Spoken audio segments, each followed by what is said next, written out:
Hi, I'm Rachel from My Better Mortgage. Welcome to this week's edition of No Fluff Friday. On Tuesday, we put out a Mortgage Term Tuesday that was purchase price, so today we're gonna continue off of that.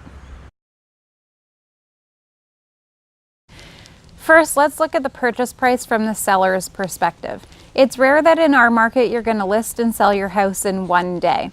So you need to ask your real estate agent for comparable sales. You want to look at houses that are in your neighborhood that are similar to yours. So if you own a two-story, you're looking at a two-story home. If you have a bungalow, you're looking at a bungalow.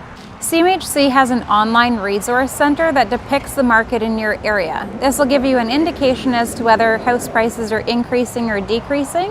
And when you look at your comparable sales, you can make a judgment call from that. Your real estate agent will likely attend your first meeting with some comparable sales, but I suggest that you also do your own research as well.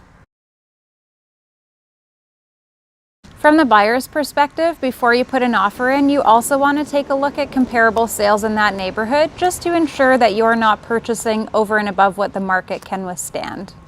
Again, you want to look at houses that are similar to the one that you're purchasing. If you're purchasing a two-story home with a double attached garage that's roughly 1,500 square feet, you want to make sure that your comparable sales are the same thing.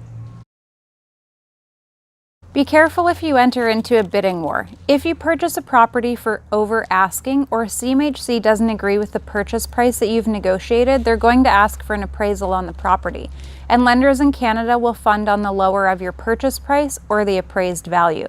So here's how this works. If you were to put in an offer for a house that's listed for $450,000 and say your offer is $500,000, the difference over the asking price, the $50,000, you have to come up with on your own.